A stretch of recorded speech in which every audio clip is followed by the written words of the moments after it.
Hoje conheceremos um pouco da trajetória do professor Renato Goldenberg, do Departamento de Botânica. Com entusiasmo, Renato nos conta sobre sua descoberta de novas espécies, aventura de pesquisas em lugares remotos e o amor pela família.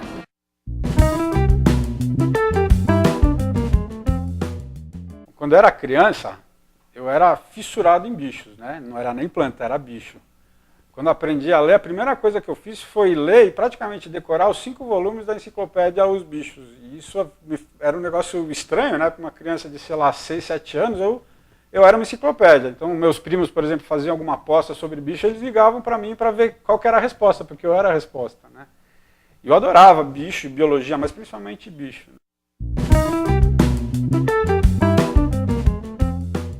Optei por fazer agronomia, embora eu venha de uma educação urbana, completamente urbana, e fui fazer agronomia, né? Na agronomia eu fiz estágios que não tem nada a ver com o que eu faço hoje. Eu fiz estágio, por exemplo, com produção de leite, gado de leite, né? Dava vacina em vaca, carregava caminhão de esterco. Isso era uma coisa que me deu uma formação, pelo menos para trabalho, super importante. No final da graduação eu comecei a trabalhar um pouco com botânica, né? E foi aí, na verdade, no final da graduação que eu comecei a aprender a lidar com planta. Na minha iniciação científica, saiu um artigo que até é interessante, né? Naquela época, publicar um artigo era muito diferente do que era hoje, dava um empenho muito grande, né? Era tudo impresso, não tinha computador, basicamente, era tudo manuscrito ou datilografado, né? Do final da graduação, mesmo antes da pós-graduação, eu tive um período curto como professor substituto na Universidade Estadual de Londrina, e aí eu fui fazer mestrado em biologia, né, mestrado em botânica. Então, o que eu falo da minha trajetória é que ela não é linear, não do ponto de vista cronológico, ela não é linear enquanto um objetivo que a pessoa segue na vida. De certa forma, eu fui encontrando o meu caminho.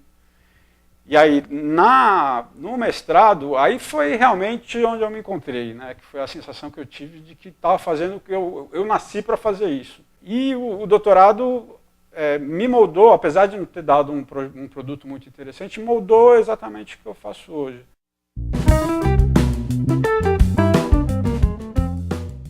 A minha trajetória aqui, ela começou principalmente com essa, como acho que todo professor novo, que é aprender a dar aula, né? A gente não nasce sabendo, por mais que seja treinado, no meu caso nem treinado eu fui. E também no meu caso foi importante no começo terminar o doutorado. Logo no início da minha trajetória aqui na universidade, eu tive algo que foi muito importante, que foi contato com pesquisadores no exterior. Então eu tive contato principalmente com o Dr. Fabiano Michelangeli, que está no Jardim Botânico em Nova York hoje em dia, e esse contato permitiu 2 pós-doutorados e também um intercâmbio super rico. A gente teve em conjunto projetos, a gente está no 3º projeto aprovado pelo NSF, que é o CNPq lá dos Estados Unidos. Isso também é muito importante em termos de projeção.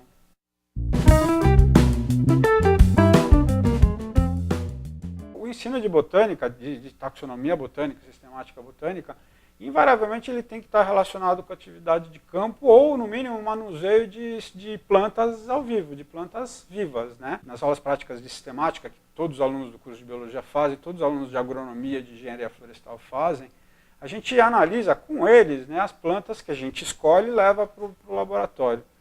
Essas aulas, elas são super extensas. No caso da biologia, são 5 aulas práticas seguidas. São 5 horas que você senta lá. Senta lá não, você fica andando bastante. É cansativo. Tem muita pergunta de aluno, mas são 5 horas em que eu não tenho que pensar em relatório, não tenho que pensar em prazo, e a gente fica lá. E o contato com os alunos é algo muito prazeroso. Para o final do curso de biologia, eu e o professor Paulo, a gente dá uma disciplina que se chama Fitofisionomia e Diversidade da Vegetação no Paraná. E essa é a atividade de longe mais prazerosa que eu faço na universidade, né? A gente já dá esse curso faz, sei lá, uns 15 anos. Isso é muito legal, porque aí com os alunos que realmente estão afim, a gente vai para o campo e faz os alunos aprenderem a reconhecer as plantas. E o mais bonito de tudo isso é a gente perceber que depois de algumas atividades de campo dessas, os alunos realmente aprendem, né? Isso dá um retorno, uma satisfação pessoal muito grande. Essa é uma das missões que eu entendo, né? Enquanto pesquisador botânico, professor de universidade pública, é tentar fazer com que as pessoas aprendam a reconhecer plantas, né? E entendam por que isso daí é tão importante.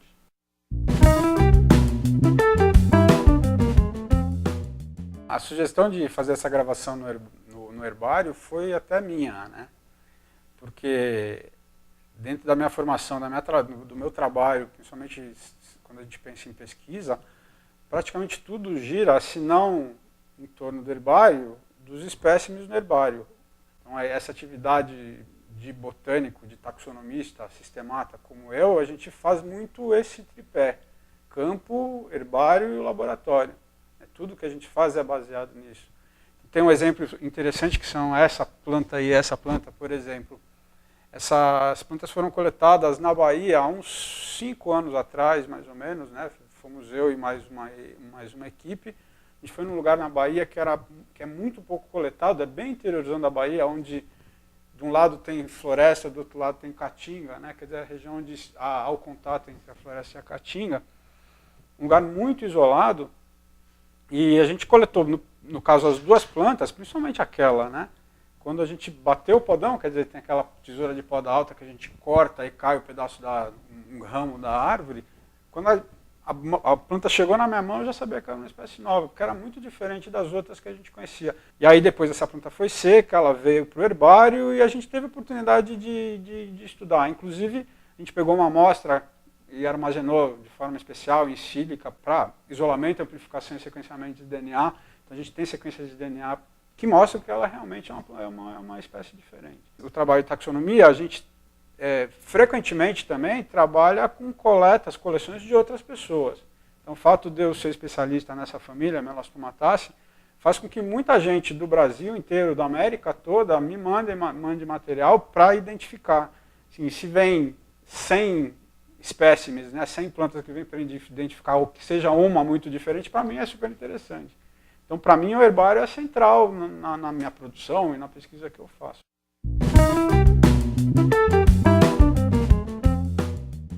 Essa atividade de coleta me permitiu conhecer muitos lugares interessantes, né? Lugares no sul, sudeste, nordeste, como os lugares que eu mais vou coletar, porque são os mais interessantes para o grupo que eu trabalho, que é principalmente Espírito Santo, Bahia, Minas Gerais e Rio de Janeiro também alguma coisa. Infelizmente no Paraná não tem muita planta da família com a qual eu trabalho, então o Paraná não é um lugar onde eu vá fazer coletas frequentemente, a não ser quando vou com os alunos. Mas recentemente, dos 10 anos para cá, eu tive experiências de coleta que foram realmente acima da expectativa. Quando eu era mais jovem, eu nem sabia que ia conseguir fazer coletas no Amapá, que, né, a gente foi esse ano, no Tumucumaque, né, na fronteira com a Guiana Francesa, que é um lugar maravilhoso. Lá eu vi as maiores árvores que existem no Brasil, que é um negócio de deixar a gente arrepiado. As árvores que a gente viu lá no Tumucumaque são os angelins pedras de 80 metros de altura, coisa que parece quase que uma sequoia. No Brasil não existe. As florestas que a gente tem de Mata Atlântica aqui tem planta de 40 metros, lá era o dobro. É de ficar emocionado que no Brasil ainda exista isso e as pessoas não sabem, né? Eu fui 2 vezes coletar no Acre, em Roraima, pelo menos umas 3 vezes. No Amazonas, a gente foi coletar na Serra do Aracá, que é quase fronteira com a Venezuela, que é o Tepuy mais ao sul que existe. Tepuy são aquelas montanhas que são com o topo reto, né, que são típicas principalmente da Venezuela e das Guianas, e que no Brasil tem muito poucos. O mais ao sul que existe é essa Serra do Aracá. Foi uma coleta super interessante, que são 7 dias andando de barco, depois mais 2 dias andando, tudo com aquela infraestrutura que uma coleta na Amazônia demanda, que é cozinheiro, carregador, comida, porque tudo vai de barco, ou no lombo das pessoas, no meu lombo, né? A gente carregando as coisas, porque é diferente de fazer uma coleta no sul, sudeste, em que praticamente todos os lugares a gente chega de carro, de caminhonete. Então, para muita gente, isso que a gente faz dessas coletas na Amazônia é uma loucura.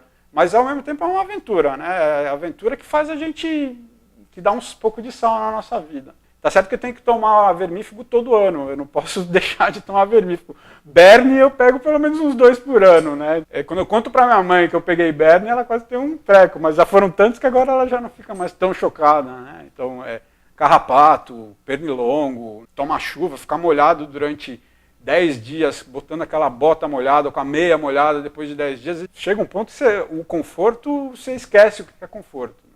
Mas, por outro lado, é a aventura, isso é super interessante. É o que eu conto para os meus filhos, é o que eu vou contar para os meus netos. Né?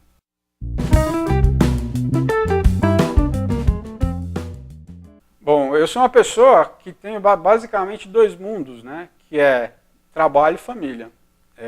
Fora isso, acho que eu sou uma pessoa chata, né? Porque não tenho muito tema para conversar fora dos assuntos do trabalho da minha família. Na verdade, a minha família, né, a Isabela e meus 3 filhos, eles vieram para botar um pouco de ordem na minha vida, né? Sem eles, eu provavelmente seria um daqueles malucos que trabalha de manhã e à noite e não ia fazer mais nada. Eles me obrigam, né? E desde que eles nasceram, meus filhos nasceram, eu me obrigo a ficar em casa. Então, sou uma pessoa que trabalho muito pouco dentro de casa. Por isso que eu tenho que vir para cá, porque em casa eu já não consigo mais trabalhar. Eu esqueci como que é trabalhar em casa. Às vezes é necessário, e a gente faz, mas muito do que eu melhor tenho na vida é essa vida em casa com meus filhos, né? A gente tem um hábito meio primitivo de estar sempre comendo os 5 juntos o tempo inteiro, né? Essa coisa de faz uma comida, senta e fica sentado comendo e conversando por 2, 3 horas. Isso é algo que é o que une basicamente a minha família. Então, eu sou muito grato a eles, né? Se eu falo que do lado profissional o importante o mais interessante são as coletas, acho que sem minha família, sem meus filhos principalmente, eu não teria serenidade para continuar fazendo as coisas que eu faço. Os meus filhos, eles têm uns hábitos que refletem muito a profissão dos pais, né? Então, eles gostam muito de caminhada, gostam muito de ambiente natural, gostam muito de fazer trilha, de cachoeira. E eu faço isso frequentemente. Eu e Isabela, nós fazemos isso frequentemente com eles. Uma outra história interessante é que, se você perguntar nome de família de planta para meus filhos, eles sabem muito mais que muito aluno de biologia. Muito para me zoar, eles adoram ficar dizendo nome de família, só para ver se eles, só para eu olhar para eles e falar, tá certo, ou não, tá errado. Eles vivem me testando o nome de família, né?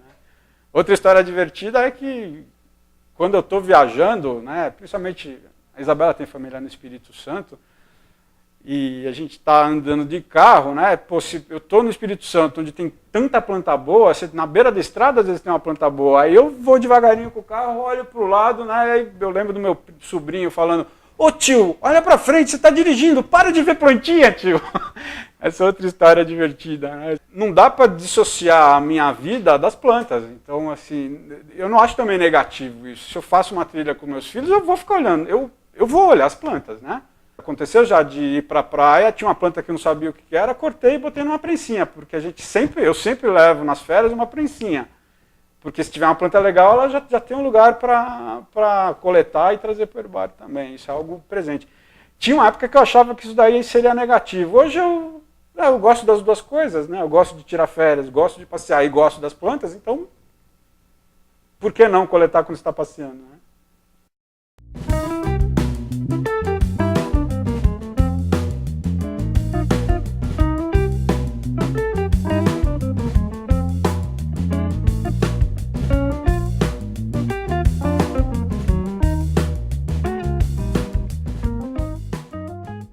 Para saber tudo o que acontece no setor de ciências biológicas, acesse o nosso site e curta a nossa página no Facebook. Até mais!